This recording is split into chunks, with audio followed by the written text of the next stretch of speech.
शाम ढलने वाली थी। आसमान में सूरज आखिरी सुनहरी रेखाएं छोड़ रहा था। गांव के बाहर फैले खुले मैदान में एक भाई और उसकी छोटी बहन खेल रहे थे। भाई लकड़ी की बनी तलवार से खुद को राजा समझकर दौड़ रहा था और बहन मिट्टी पर गोल गोल घूमते हुए ताली बजा रही थी। हंसी, शोर और मासूमियत, उस वक्त उन्हें दुनिया की किसी चिंता का अंदाजा नहीं था। अचानक बहन की नजर पास की झाड़ियों पर पड़ी। वहां से हल्की सी आवाज आ रही थी, जैसे कोई दर्द में सिसक रहा हो। भैया, वहां कोई है? बहन ने डरते डरते कहा। भाई पहले हंसा, चूहा होगा, चल खेलते हैं। लेकिन बहन रुकी रही। वो आवाज उसे चैन नहीं लेने दे रही थी। दोनों धीरे धीरे झाड़ियों के पास पहुंचे। वहां एक बड़ा जीव फंसा हुआ था। उसका पैर पुराने लोहे के जाल में बुरी तरह उलझा था। आंखें डर से भरी हुई थी, शरीर कांप रहा था। भाई पीछे हट गया। इसे मत छुओ, ये काट सकता है। बहन चुप रही। वो पास बैठ गई। धीरे धीरे बोली, डर इसे भी लगता होगा भैया, जैसे हमें लगता है। भाई की नजर बहन के चेहरे पर गई। उसकी आंखों में डर नहीं, बस दया थी।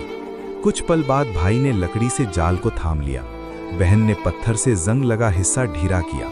उनके हाथ कांप रहे थे, पर इरादा मजबूत था। काफी देर की कोशिश के बाद जाल टूट गया।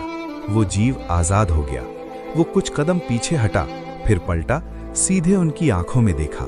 उस नजर में डर नहीं था, वो शुक्रिया कहना चाहता था। और वो जंगल की ओर भाग गया। समय बीतता गया। वो दिन बस एक याद बनकर रह गया। फिर आई बरसात की एक रात। आसमान फट पड़ा था। बारिश जैसे सब कुछ बहा ले जाना चाहती थी। भाई बहन गांव के बाहर से लौट रहे थे। अंधेरा था, रास्ता फिसलन भरा। अचानक जमीन खिसकी, तेज पानी का बहाव आया। बहन का पैर फिसला। भैया! उसकी चीख बारिश में डूब गई। पानी उसे अपनी ओर खींच रहा था। भाई ने हाथ बढ़ाया, लेकिन बहाव बहुत तेज था। भाई घुटनों के बल बैठ गया। भगवान, मेरी बहन को बचा लो। उसी पल झाड़ियों में हलचल हुई। एक परछाई तेजी से आगे बढ़ी, बारिश और अंधेरे को चीरती हुई। वो वही जीव था। उसने बिना एक पल गंवाए बहन के कपड़े दांतों में पकड़े, पूरी ताकत लगाकर उसे किनारे की ओर खींचने लगा। भाई दौड़ा, हाथ बढ़ाया और दोनों बहन को खींचकर सुरक्षित जमीन पर ले आए। कुछ सेकंड सिर्फ सांसों की आवाज थी। फिर भाई ने सिर उठाया।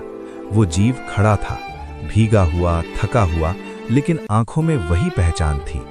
कुछ पल तक उसने उन्हें देखा, फिर बिना किसी आवाज के अंधेरे में गायब हो गया।